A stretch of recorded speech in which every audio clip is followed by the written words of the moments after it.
बिस्मिल्लाहिर्रहमानिर्रहीम। अस्सलामुअलैकुम व्यूअर्स, मैं उम्मीद करता हूँ आप तमाम स्टूडेंट्स खैरियत से होंगे। मैं आपका computer science instructor Shahbaz Ali और मैं आपको वेलकम करता हूँ डिजिटल एजुकेशन पर। तो हमारा टॉपिक चल रहा था बच्चों, हमने शुरू किया था हमारा चैप्टर नंबर 4 और इससे प्रीवियस लेक्चर में जो टॉपिक हमने आगाज़ किया था वो था हमारे पास ethical issues related to security, और हमने डिस्कस किया था कॉन्फिडेंशियलिटी एंड प्राइवेसी, और उसके साथ साथ हमने डिस्कस किया था पायरेसी को। आज के लेक्चर के अंदर हम डिस्कस करेंगे कि आपके पास फ्रॉड एंड मिसयूज़ क्या होता है, और उसके साथ साथ हम डिस्कस करेंगे आपके पास पेटेंट क्या होता है। आज के लेक्चर के अंदर हम ये डिस्कस करेंगे। वीडियो को शुरू करने से कबल आप तमाम व्यूअर्स से दरख्वास्त है कि अगर आप चैनल पर नए हैं और आपने अभी तक चैनल को सब्सक्राइब नहीं किया तो जल्दी से चैनल को सब्सक्राइब करें और डिजिटल फैमिली का हिस्सा बनें। आइए शुरू करते हैं हमारा आज का लेक्चर्स।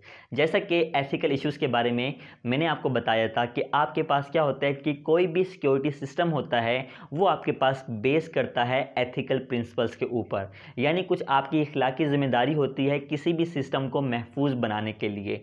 आप ये चीज़ नोट करते होंगे कि हम इंटरनेट की दुनिया पर अपना बहुत सा डेटा इंटर करते हैं।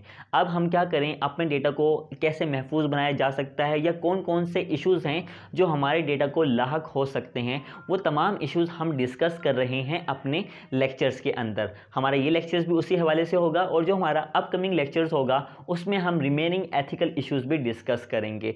इससे आपको जानना बहुत ज़्यादा ज़रूरी होता है ताकि आप इन एथिकल इश्यूज़ को जानकर कहीं आप ही खुद ये काम तो नहीं कर रहे हैं, आप खुद भी बच सकें। और अगर आपके साथ खुदा न खास्ता कोई ऐसा मामला पेश आ जाता है तो आपको पता होना चाहिए कि आपने इसको कैसे टैकल करना है और आपने इसकी कैसे कंप्लेन करनी है, और इसका आपके मुल्क में कौन सा रूल है जिसको इस्तेमाल करते हुए आप ऐसे शख्स के खिलाफ जो आपका डेटे का मिसयूज़ करता है आप उसके खिलाफ कार्रवाई कर सकते हैं। तो इसी वजह से ये आपके लिए जानना बहुत ज़रूरी है ताकि आप ना सिर्फ अपनी हेल्प कर सकें बल्कि और लोगों की भी हेल्प कर सकें और उनको इन तमाम इश्यूज से बचा सकें। तो शुरू करते हैं हमारा आज का टॉपिक जो कि हमारे पास है फ्रॉड एंड मिसयूज़। सबसे पहले देखते हैं फ्रॉड एंड मिसयूज़ क्या होता है। आप यहाँ पे देख सकते हैं, using computer over the internet some unauthorised activities can take place. Computer पर इंटरनेट का इस्तेमाल करते हुए आपके पास कुछ ऐसी गैर कानूनी एक्टिविटीज़ हैं जो सर अंजाम दी जाती है। अब वो एक्टिविटीज़ कौन कौन सी हैं इनको डिस्कस करते हैं। जो ये गैर कानूनी एक्टिविटीज़ सर अंजाम देते हैं वो हमारे पास मिलीशियस यूज़र्स कहलाते हैं, जो हमें नुकसान पहुंचाने की कोशिश करते हैं हमारा डेटा गलत तरीके से हासिल करके।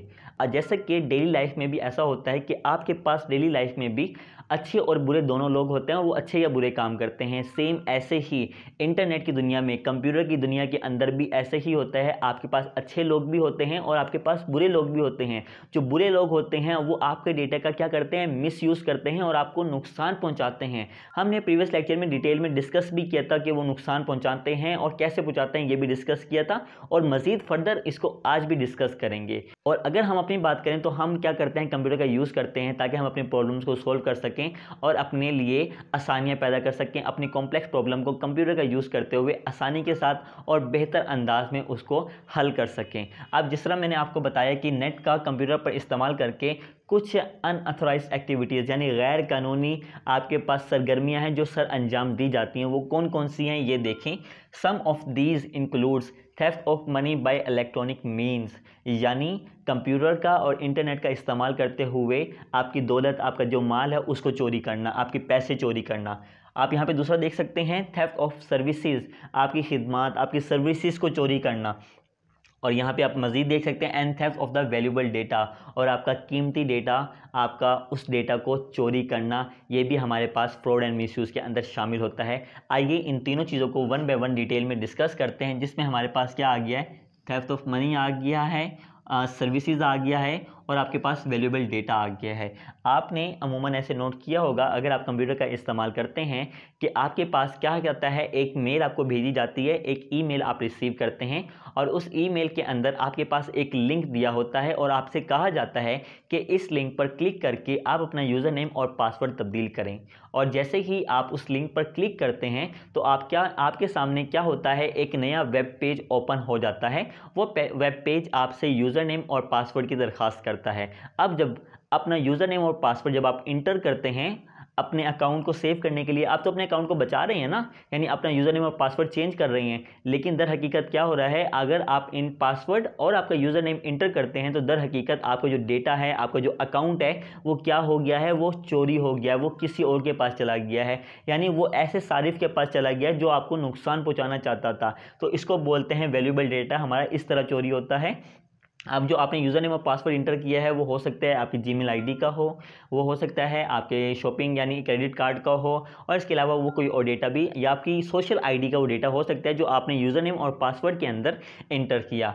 और इसके बाद आप देख सकते हैं दूसरा आपके पास होता है थेफ्ट ऑफ सर्विसेज, यानी सर्विसेज को कैसे चोरी किया जा सकता है। आप डेली लाइफ में अगर इंटरनेट का और कंप्यूटर का इस्तेमाल करते हैं तो आपको ऐसे बहुत से इश्तिहारात दिखाए जाते हैं जिसमें आपसे कहा जाता है कि ऑनलाइन काम करें और इतने पैसे कमाएं। दर हकीकत वो आपको धोखा दे रहे होते हैं, और जब आप उनसे कॉन्टैक्ट करते हैं तो सबसे पहले वो अपने आप को साबित करते हैं, जी हम बहुत बड़ी कंपनी हैं, हमारा ये एड्रेस है, हम इस जगह पर हैं, हम पहले इतने इतने प्रोजेक्ट कर चुके हैं, आप लिहाजा हम आपसे भी वो सर्विस हासिल कर रही हैं, आप हमें सर्विसेज दें, और इसके एवज हम आपको क्या करेंगे, एक अच्छा पैकेज देंगे, एक अच्छी सैलरी देंगे। और जब आप उनको मिसाल के तौर पर वो आपसे वेबसाइट बनवाते हैं या डिज़ाइनिंग का काम आपसे करवाते हैं, और जब आप ये काम कर देते हैं तो इसके बदले में आपको कोई भी पैसे या कोई भी सैलरी या कोई भी आपको इनाम नहीं दिया जाता है। ये आपके पास आता है थेफ्ट ऑफ सर्विसेज के अंदर। उसके बाद आता है आपके पास थेफ्ट ऑफ मनी, पैसे चोरी करना, यानी इससे क्या मुराद है, समटाइम्स आपको जो ईमेल्स होती हैं वो आपके पास आती हैं जिसमें ये लिखा होता है कि आप एक घर, गाड़ी या कोई एक कीमती इनामात आप जीते हैं, और देन उन कीमती इनामात को हासिल करने के लिए, उस प्राइस को हासिल करने के लिए आपको छोटी सी प्राइस पे करनी पड़ेगी ताकि हम आपको जो इनाम है वो आप तक डिलीवर कर सकें, आप तक पहुंचा सकें। तो आप क्या करते हैं, आप कहते हैं यार मेरे तो वाकई बहुत बड़ा इनाम निकल गया है, मेरी गाड़ी निकल गया है, मेरा घर निकल गया है, तो वो तो काफ़ी महंगा होगा। तो उसके बदले में आप क्या करते हैं, कुछ लोग अभी भी ऐसे हैं जो ये काम करते हैं, वो उसके बदले में उनको छोटी सी स्मॉल अमाउंट जो है वो ट्रांसफ़र कर देते हैं। देखें, अब उन्होंने बहुत सारे लोगों को बेवकूफ़ बनाया, तो ये छोटी सी अमाउंट करते करते उनके पास एक बड़ी अमाउंट हो जाती है। तो इस तरीके से भी वो आपको धोखा देते हैं, और देन उसके बाद जब आप उनसे रिस्पॉन्स करते हैं तो आपके उसके बदले में कोई जवाब नहीं दिया जाता, बल्कि नंबर ही बंद हो जाता है। तो बेसिकली ये तमाम सर्विसेज, ये तमाम एक्टिविटीज़ जो अनऑथराइज्ड एक्टिविटीज़ हैं वो इंटरनेट की दुनिया पर सर अंजाम दी जाती है, और ये ऐसे लोग करते हैं जो गलत करते हैं, जो नुकसान पहुंचाते हैं लोगों को। और ये एक बहुत ही, बल्कि आप इसको कह सकते हैं कि आपके पास गुनाह है, ये आप लोगों को गलत कर रहे हैं, लोगों को धोखा दे रहे हैं, तो ये इसके अंदर शामिल होता है। समटाइम्स आपके पास ऐसा भी होता है कि आपके पास जो लोग होते हैं, यानी जो आपके पास ये मेलिशियस यूज़र होते हैं जो आपको नुकसान पहुंचाना चाहते हैं, सम टाइम वो आपको ऐसे अकाउंट से कांटेक्ट करने की कोशिश करते हैं जिसमें वो आपको अपना दोस्त जाहिर करने की कोशिश करते हैं, आपके दोस्त का नाम यूज़ करते हैं और आपके दोस्त की आईडी यूज़ करते हैं। दर हकीकत आपके अपना कुलीग बताकर या आपको अपना भाई बताकर या दोस्त या साथी बताकर उनका मकसद ये होता है कि जो आपकी कीमती मालूमात है उसको चोरी किया जा सके। तो इस प्रोसेस को बोलते हैं फिशिंग, जिसमें वो एक दोस्त बनकर आपसे आपका कीमती डेटा हासिल करता है, ये फिशिंग कहलाता है। तो प्यारे बच्चों, हमारा आज का दूसरा टॉपिक है वो है पेटेंट। पेटेंट क्या होता है, आइए इसको डिस्कस करते हैं। यहाँ पे आप देख सकते हैं पेटेंट इज़ अ वे, ये आपके पास एक ऐसा वे होता है टू प्रोटेक्ट एन आइडिया, जिसमें आप अपने आईडी को क्या करते हैं, प्रोटेक्ट करते हैं। If you are doing research in some field and you have an idea then you must get patent of that idea. यानी आप किसी फील्ड के अंदर तहकीक कर रहे हैं, किसी फील्ड के अंदर आप रिसर्च कर रहे हैं और आपके पास उस फील्ड के हवाले से कोई यूनिक आइडिया है, आपका कोई प्लान है, देन आप क्या कर सकते हैं, अपने उस आइडिया को पेटेंट कर सकते हैं। देन इसे करने से होगा क्या, it gives you the right, ये आपको राइट देता है to exclude the other for making और selling an invention using your idea.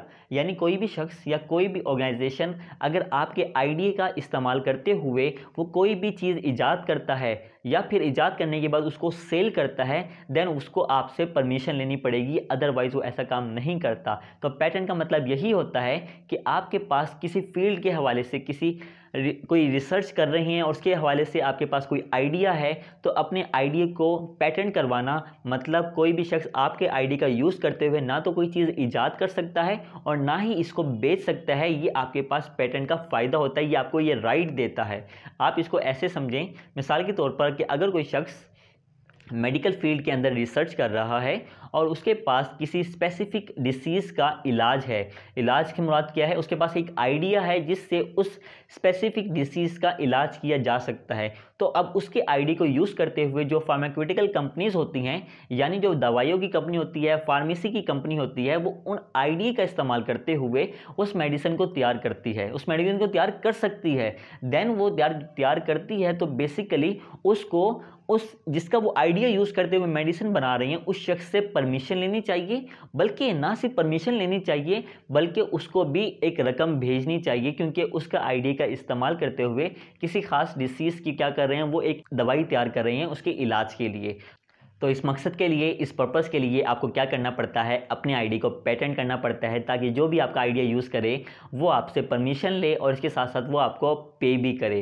तो प्यारे बच्चों, ये थी हमारी आज की वीडियो जिसमें मैंने आप तमाम प्यारे स्टूडेंट के साथ डिस्कस किया फ्रॉड एंड मिसयूज़, और उसके साथ साथ हमने डिस्कस किया पेटेंट क्या होता है। मैं प्यारे बच्चों उम्मीद करता हूँ कि मेरी आज की वीडियो आपको पसंद आई होगी। अगर आपको मेरी आज की वीडियो पसंद आई है और इस वीडियो से आपकी हेल्प हुई है तो वीडियो को लाइक करें, अपने तमाम फ्रेंड्स के साथ इसको शेयर करें। मुझे अपनी दुआओं में याद रखिएगा। मेरी अगली वीडियो तक के लिए अल्लाह हाफिज़, टेक केयर।